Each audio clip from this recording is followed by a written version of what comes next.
أعوذ بالله من الشيطان الرجيم.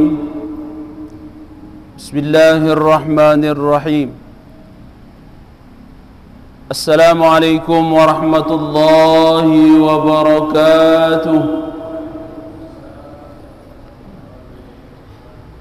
الحمد لله رب العالمين،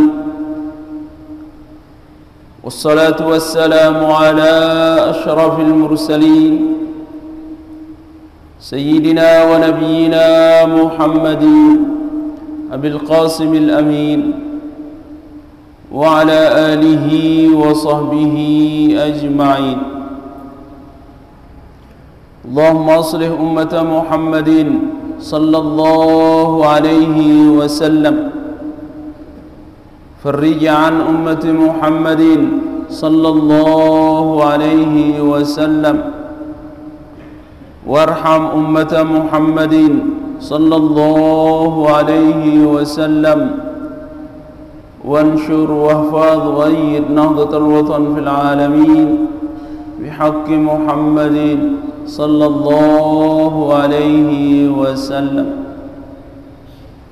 سبحانك لا علم لنا إلا ما علمتنا إنك أنت العليم الحكيم، ولا حول ولا قوة إلا بالله العلي العظيم.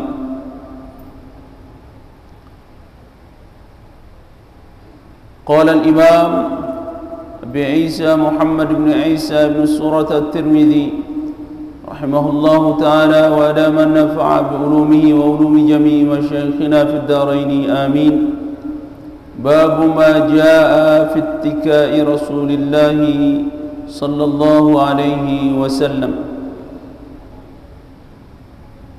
قال حدثنا عبد الله بن عبد الرحمن قال حدثنا عمرو بن عاصم قال حدثنا حماد بن سلمة عن حميد عن أنس بن مالك رضي الله تعالى عنه أن النبي صلى الله عليه وسلم كان شاكيا فخرج يتكئ على أسامة بن زيد وعليه ثوب قطري قد توشه به فصلى بهم.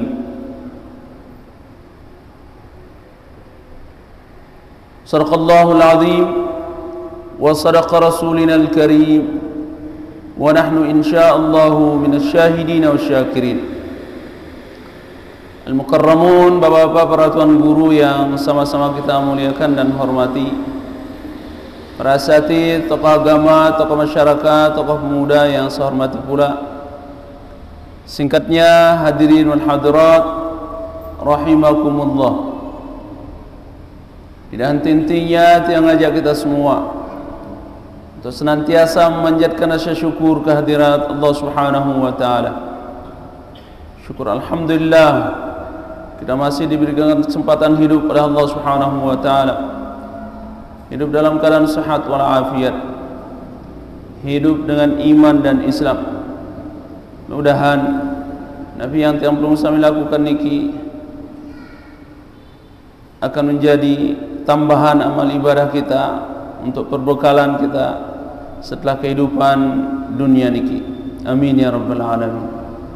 Salat dan salam kita sampaikan kepada Rasulullah sallallahu alaihi wasallam. Mudah-mudahan kita semua akan senantiasa terus menerus mencintai beliau sampai pada akhirnya kita kembali menghadap Allah dalam keadaan mencintai Rasulullah sallallahu alaihi wasallam, berkumpul di akhirat bersama beliau, mendapatkan syafaat Rasulullah dan masuk syurga mengiring Rasulullah dan guru-guru kita bighairi hisab. Amin ya rabbal alamin. Pembahasan semangkinan niki adalah bab ma jaa fi ittikai Rasulullah sallallahu alaihi wasallam, yaitu al-ittika, bersandarnya Rasulullah sallallahu alaihi wasallam, atau bisa juga bermakna berpegangnya Rasulullah sallallahu alaihi wasallam pada seseorang di saat beliau mengalami sakit. Hadis ini diriwayatkan oleh Imam Tirmidzi, meriwayatkan hadis ini dari Abdullah bin Abdurrahman Abdullah bin Abdurrahman meriwayatkan hadis ini dari Amr bin Asim. Amr bin Asim meriwayatkan hadis ini dari Hammad bin Salamata. Hammad bin Salamata menerima hadis ini dari Humaydin. Humayd menerima hadis ini dari Anas bin Malik radhiyallahu taala anhu, salah satu sahabat Rasulullah sallallahu alaihi wasallam, bahwa anna an-nabiyya kana syakiyan. Sayyidina Anas menceritakan bahwa suatu ketika Rasulullah sallallahu alaihi wasallam syakiyan ay maridan, sakit, yang konon sakitnya niki sakit akhir-akhir hayat beliau. Fa kharaja, lantas sekalipun beliau sakit keras seperti itu, bahkan sempat pingsan juga nanti di akhir hadis di bab wafatnya Rasulullah. Di situ panjang lebar dijelaskan seperti apa Rasulullah sallallahu alaihi wasallam sakit beliau sampai pingsan. Tapi sekalipun beliau sakit sampai pingsan, beliau tidak pernah ingin ketinggalan solat dengan cara berjamaah. Beliau selalu melakukan solat dengan cara berjamaah, karena memang dari beliau sendiri yang mengatakan, "Lau ta'lamun ma fil atamata." Seandainya kata yang perlu kami diperlihatkan pahala yang Allah siapkan bagi orang yang solat berjamaah, baik subuhnya dan seterusnya, maka pasti dia akan mendatangi tempat solat jamaah tersebut walau kana habwan, sekalipun dia merangkak. Dan ini dibuktikan sendiri oleh Rasulullah, sekalipun dia merangkak, bahkan berpegangan pada salah seorang sahabat yang bernama Usamah ibnu Zaid. Usamah ibnu Zaid ini adalah salah satu anak dari budak beliau yang bernama Zaid ibnu Muhammadin, tapi beliau lebih senang disebut Ibnu Muhammad ketimbang Zaid ibnu Thabit, yang sebenarnya nama orang tua beliau adalah Thabit. Tapi Rasulullah SAW, beliau berkhidmat sama Rasulullah, menjadi budak Rasulullah, sehingga beliau lebih senang dipanggil dengan Zaid ibnu Muhammad. Dan anaknya Usamah pernah menjadi panglima perang, membawahi sahabat-sahabat yang lebih tua umurnya, diangkat oleh Rasulullah SAW. Di saat Rasulullah SAW sakit keras, maka Rasulullah bersandar dan dipapah oleh Zaid ibnu Thabit untuk ikut melakukan solat dengan cara berjamaah.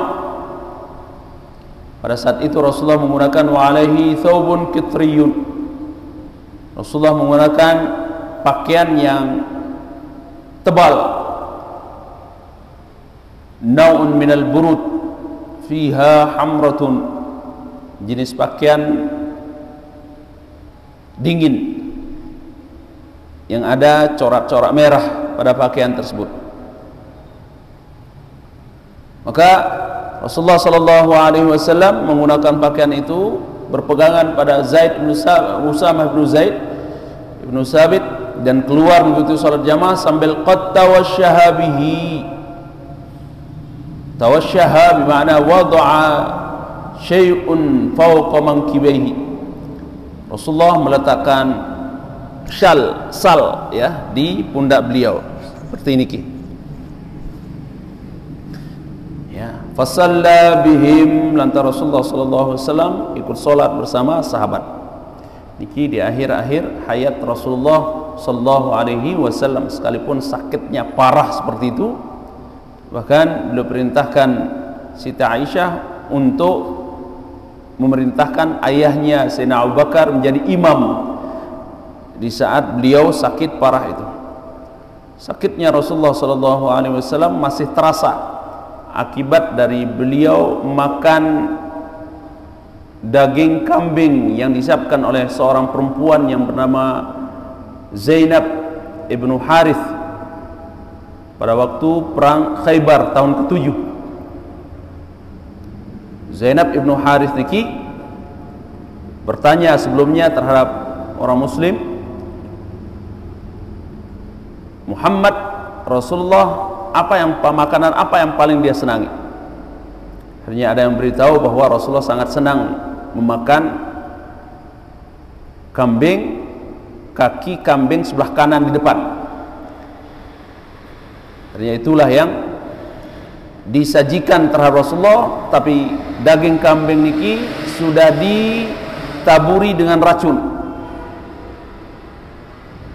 Maka si Zainab ini menyuguhkan Rasulullah sallallahu alaihi wasallam makanan tersebut.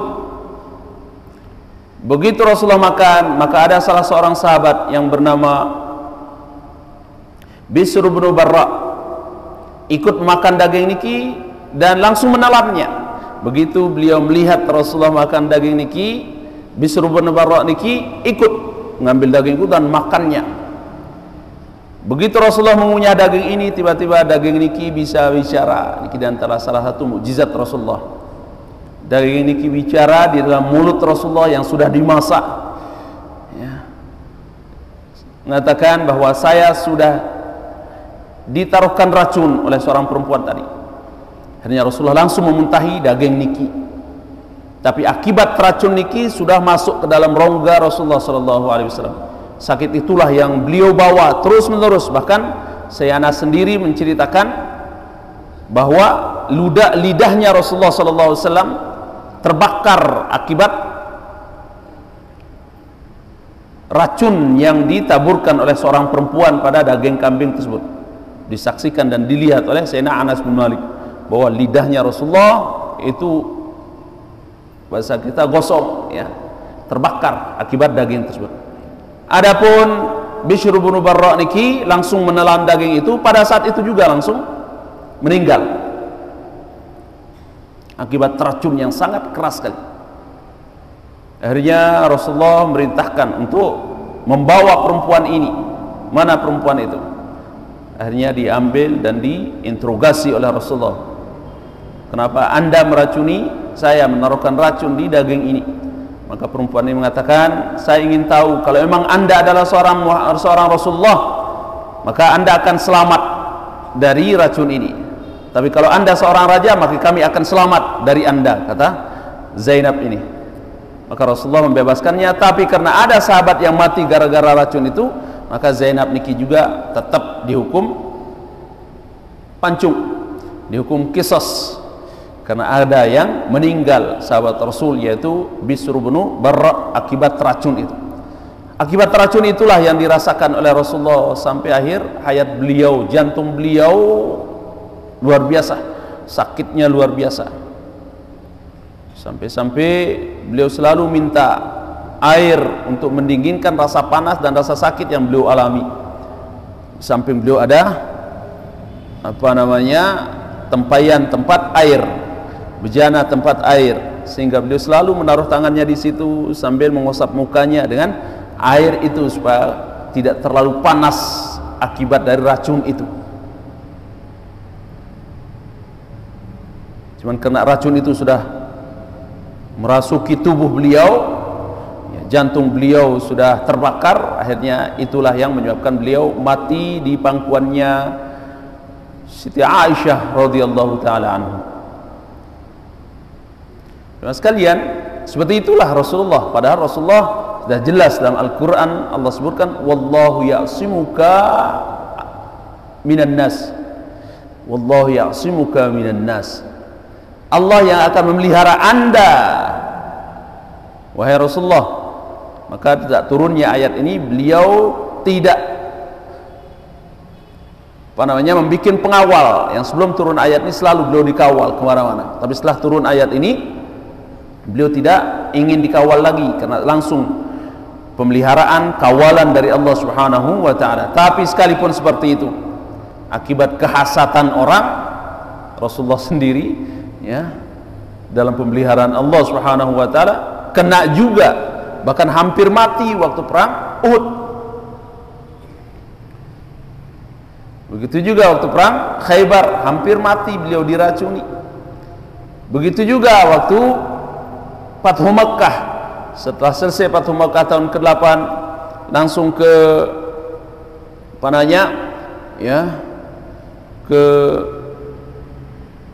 lupa namanya. Setelah itu perang Taif, dari Taif langsung ke Ji'ranah. Waktu penaklukan Taif, Mekah, Taif dan Jiranah niki ada seorang Yahudi yang ikut pura-pura masuk Islam, tapi dengan tujuan untuk apa namanya, membunuh dan menaruhkan racun di mana nanti sumur tempat Rasulullah minum. Hanya benar saja begitu selesai perang Taif, Rasulullah SAW kembali, tapi beliau mampir di Jiranah, dan Jiranah dikumpulkan harta rampasan perang yang begitu banyak. Sebelum Rasulullah sampai di Jiranah, orang yang pura-pura masuk Islam, orang Yahudi niki sudah duluan pergi ke Jiranah dan menaburkan racun di dalam sumur itu. Akhirnya begitu sampai Rasulullah di Jiranah, sahabat ada yang minum dan meninggal akibat teracun itu. Maka Rasulullah SAW diberitahu oleh malaikat Jibril juga bahwa sumur itu sudah ditaruhkan racun oleh seorang Yahudi yang pura-pura masuk Islam. Akhirnya Rasulullah meludahi sumur yang ada di Jiranah itu. Begitu diludahi oleh Rasulullah, maka air sumur itu netral seperti biasanya lagi.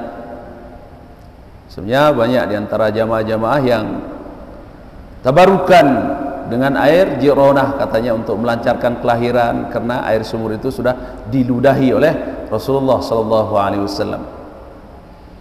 Seperti itu Rasulullah SAW. Tapi yang namanya hasadnya orang yang hasidin, rupanya bagus tapi di belakang kita tidak tahu. Sebenarnya senantiasa mudah-mudahan kita selalu dipelihara oleh Allah Subhanahu wa taala. Begitu juga Tuan Guru Bajang mudah-mudahan selalu dipelihara oleh Allah Subhanahu wa taala. Al-hadin niyah wa ala kulli niyatin salihah. Lahul Fatihah.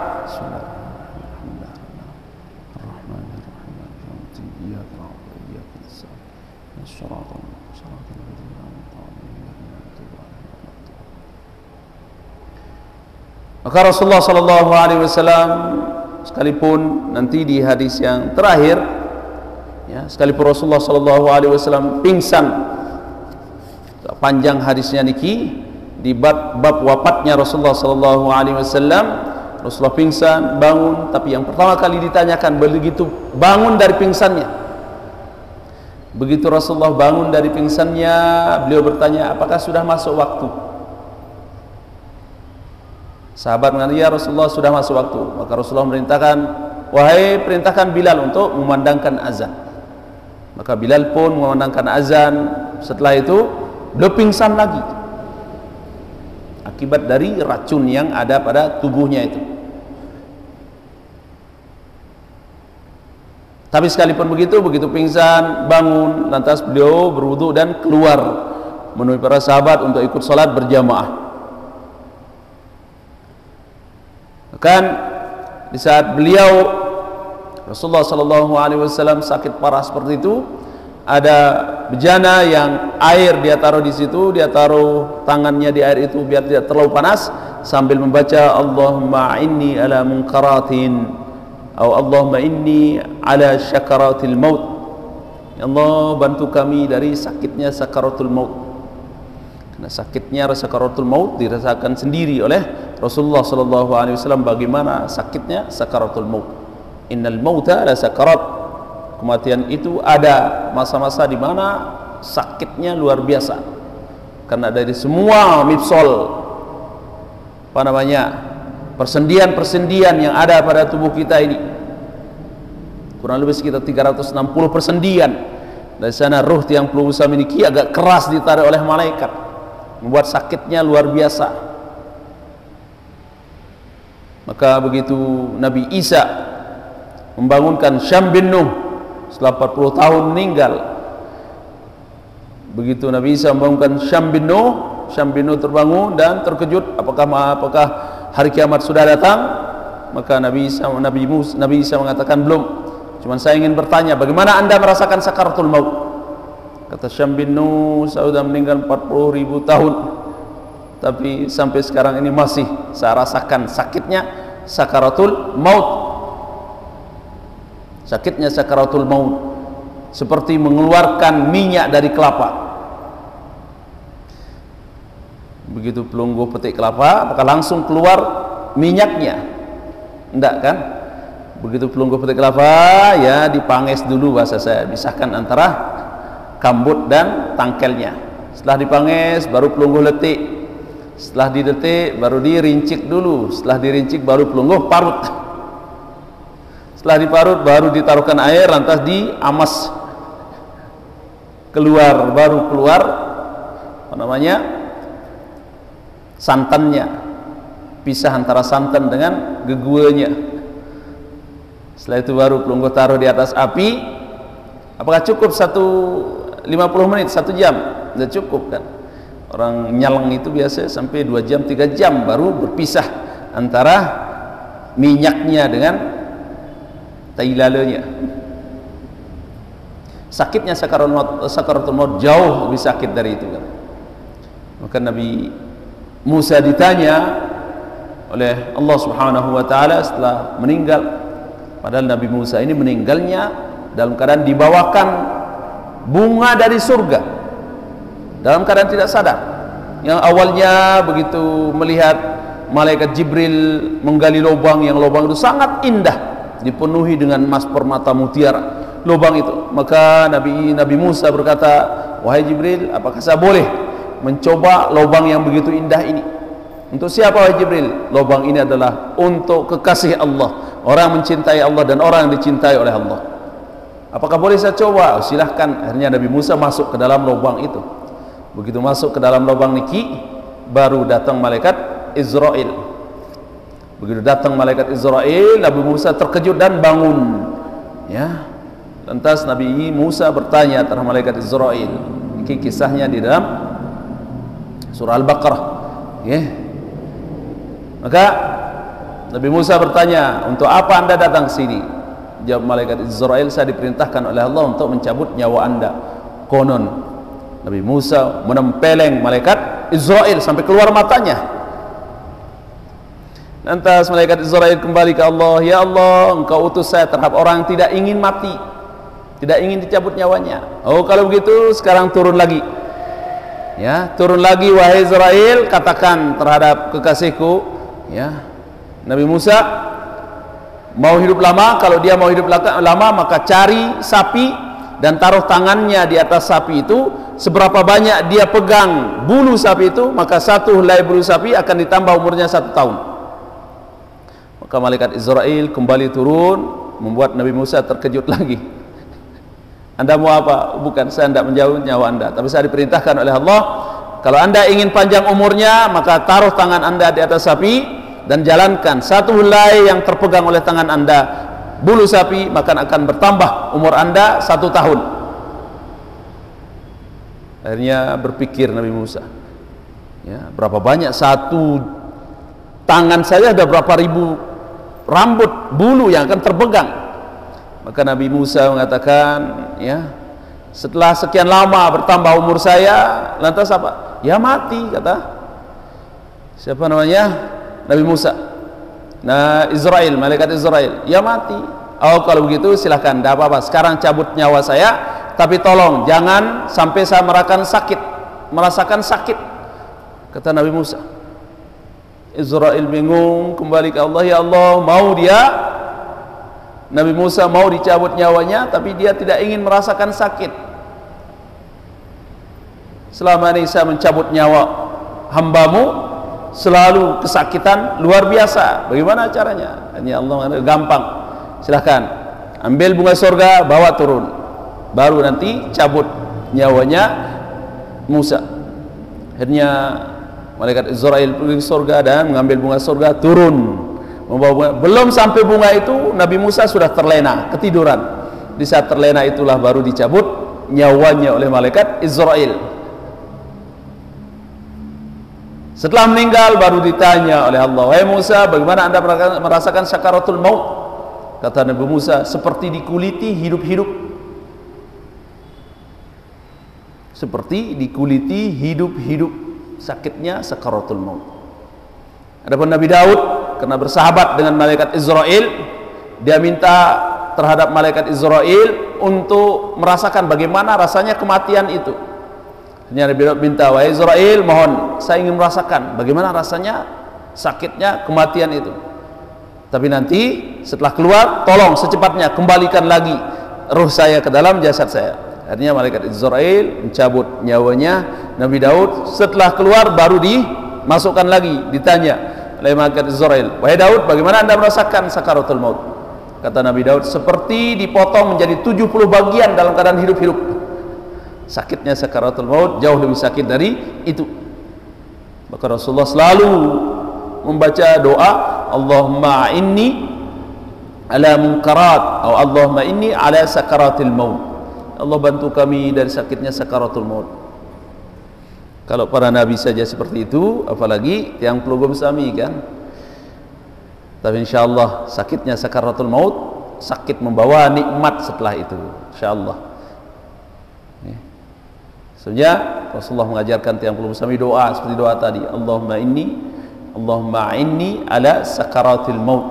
Ya Allah, bantu kami dalam menghadapi sakaratil maut. Dan diantara salah satu caranya ya untuk memudahkan ruh tiang pelugum sami supaya tidak terlalu sakit, banyak membaca salawat seperti yang disampaikan oleh malaikat siapa namanya, malaikat Israel. Wahai Muhammad, kalau ada di antara umatmu yang membaca salawat 10 kali sehari, maka saya akan mencabut ruhnya seperti saya mencabut ruhnya para nabi, para rasul dan nabi. Mudah-mudahan nggih untuk membantu tiang pelugum sami itu tidak terlalu sakit dengan yang namanya sakaratul maut niki. Yang mudah-mudahan sabar pelugum baca salawat Rasulullah ya, salawat Nabi dah. Kalau tiang pelugum sami sebagai warga Nahdlatul Wathon ya, salawat Nahdlatain yang Maulana Syekh bikin, ciptakan di saat beliau berada di samping makam Rasulullah, yaitu di Raudhah. Situ beliau tulis, Allahumma inna nas'aluka bika an tusalli wa tusallim. Sebenarnya heran Maulana Syekh Hasan Muhammadunil Mahsyad dengan salawat Nahdlatain. Salawat Nahdlatain ini termasuk tawassul langsung terhadap Allah. Allahumma inna nas'aluka bika an tusalli wa tusallim ala sayyidina Muhammadin wa ala sairil anbiya'i wal mursalin. Silahkan, sebenarnya ada ilmu hikmah yang tercipta dari salawat Nahdlatain ini dengan ilmu hikmah salawat Nahdlatain. Silakan nggih bagi pelungguh warga Nahdlatul Wathon, silakan perbanyak salawat Nahdlatain. Ya, salawat bukan saja salawat isinya, tapi isinya doa juga, dan mendoakan supaya orang banyak membaca salawat serta mendoakan orang-orang ya, terpelihara, terjaga, tetap diberikan rezeki. Wa tahfazana wa taghfirana wa tansurana wa taftah alaina wa tarzuqana wa tahfazana wa taghfir lana wa li jami'il muslimin. Bukan saja untuk warga Nahdlatul Wathon, tapi untuk semua orang-orang yang beriman, semua orang-orang muslimin kita doakan. Sebenarnya seandainya kata ada pelungguh yang bukan warga Nahdlatul Wathon, Unas, jangan pelungguh benci terhadap salawat Nahdlatain, karena pelungguh juga masuk dalam doa salawat Nahdlatain ya, wali jami'il muslimin, untuk semua orang-orang muslim. Adapun salawat Badar ya, yang ditulis oleh Syekh Kiai Haji Ali Mansur dari Jember, itu ditulis pada tahun 1960 ya, karena melihat banyak orang-orang ulama-ulama, kiai-kiai yang dibunuh oleh PKI ini, akhirnya beliau berpikir dengan apa saya harus melawan PKI ini.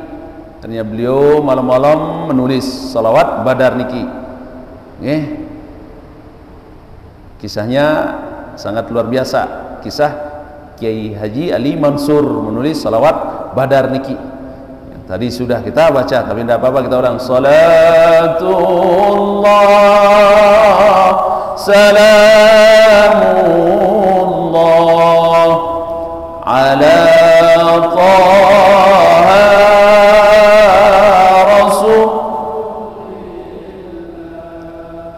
Salatullah salamullah ala Yasin Habibillah. Salat Badar, dan terusannya ke bawah panjang sekali, salat Badar. Kalau salat Nahdlatain ya pendek. Insyaallah hafal Tiang Pelung Sami. Perbanyak salawat. Insyaallah mudah-mudahan ini membantu Tiang Pelung Sami dalam menghadapi sakaratul maut. Malaikat Israel sudah berjanji, barang siapa yang sanggup baca salawat 10 kali per hari, maka dia akan mengeluarkan rohnya orang-orang yang baca salawat niki seperti mengeluarkan rohnya para nabi. Tapi nabi pun seperti niki, beliau keluar rohnya sangat sakit luar biasa kan. Nabi Daud, Nabi Musa, Nabi siapa? Syam bin Nuh. Rasulullah pun seperti itu, merasakan sakitnya sakaratul maut. Tiang Pelung Sami pun semuanya akan merasakan sakitnya dan dahsyatnya sakaratul maut. Tapi ada seorang ulama ya, di dalam kitab Ta'limul Mutalim yang ditulis oleh Imam Az-Zarnuji, dikisahkan ada seorang ulama meninggal dan bertemu, ya, ada seorang ulama bertemu dengan ulama yang sudah meninggal. Lantas di saat tidurnya bermimpi bertemu, ulama yang mimpi niki bertanya sama yang meninggal niki, bagaimana anda merasakan sakaratul maut? Kata ulama ini, saya tidak merasakan sakaratul maut karena pada saat itu saya sedang memikirkan masalah mukatab, ya, budak, ya, masalah perbudakan, itu yang dia pikirkan dalam ilmunya, sehingga sakaratul maut beliau tidak rasakan karena memikirkan ilmu luar biasa, ya. Sebenarnya Imam Syafi'i ada satu masalah yang beliau pikirkan 40 tahun baru beliau temukan masalah itu. Itu juga akan memudahkan, longgarkan Tiang Pelung Sami menghadapi yang namanya sakaratul maut. Yang berikutnya, qala hadatsana Abdullah bin Abdurrahman, qala hadatsana Muhammad bin Mubarak, qala hadatsana Atha bin Muslimin al-Khaffafi al-Halabi, qala hadatsana Ja'far bin Barqan an Atha bin Abi Rabah an Fadl bin Abbas. Fadl bin Abbas niki saudaranya Abdullah bin Abbas. Sayyidina Abbas niki masuk Islam setelah apa namanya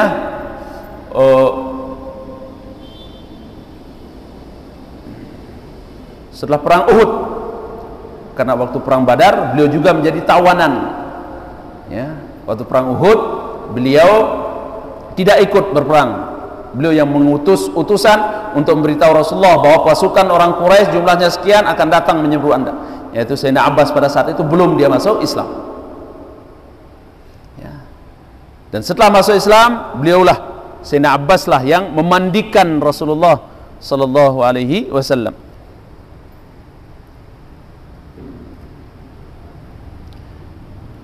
Termasuk anaknya yaitu Fadl dan Abbas, termasuk Sayyidina Ali juga.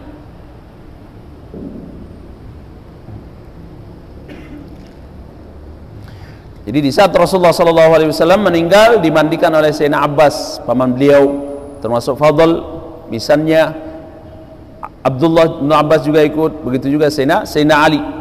Misal-misal Rasulullah SAW, beliau lah yang memandikan Rasulullah, sehingga Sayyidina Ali mengatakan melihat Rasulullah SAW setelah meninggal, qad tibta hayyan wa mayyitan, ya Rasulullah, engkau hidup dan mati dalam keadaan harum. Saat hidup Rasulullah semakin berkeringat, semakin harum, begitu juga setelah meninggal beliau harumnya luar biasa.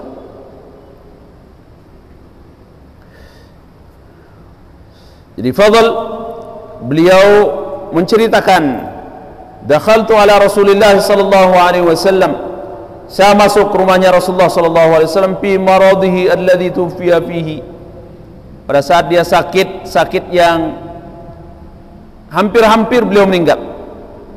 Wala ra'sihi isabatun, di atas kepala beliau ada sorban, ya, safra yang berwarna kuning. Fasallamtu alaihi, lantas saya mengucapkan salam terhadap beliau. Faqala, lantas Rasulullah sallallahu alaihi wasallam berkata terhadap Fadl niki, ya Fadlun, wahai Fadl. Qultu labbaik ya Rasulullah. Qala ushdud bihadil isabati ra'si, wahai Fadl, tolong ikat kepala saya dengan sorban ini. Qala fafa'altu, lantas Fadl mengatakan, aku lakukan, saya ikatkan kepalanya Rasulullah sallallahu alaihi wasallam. Thumma qa'ada, kemudian Rasulullah duduk, fa wada'a kaffaihi ala mankibi. Setelah itu Rasulullah meletakkan tangan beliau di atas pundak saya. Thumma qala qama, kemudian beliau berdiri. Fa dakhala fil masjidi, kemudian beliau masuk masjid. Fil hadisi qissatun, hadisnya nanti pada bab wafatuhu, wafatnya Rasulullah, panjang lebar dijelaskan oleh Fadl bin Abbas mengenai kisah meninggalnya Rasulullah. Seperti itulah semangat Rasulullah, tidak pernah kendor untuk melakukan sholat dengan cara berjamaah. Mudah-mudahan yang perlu saya bisa ikuti nggih. Bagaimanapun sakit, yang perlu sami sebisa mungkin, yang perlu sami untuk tetap melakukan sholat dengan cara berjamaah. Karena itulah pahala yang sangat besar, simpanan pahala yang terbesar ada pada solat berjamaah. Teman sekalian yang termuliakan, mungkin sekedar niki, mudah-mudahan apa yang saya sampaikan ada barokah dan manfaatnya. Dan kalau ada salah dan keliru, yang tunas maaf yang sebesar-besarnya. Wallahu muwaffiq wal hadi ila sabilir rasyad. Assalamualaikum warahmatullahi wabarakatuh.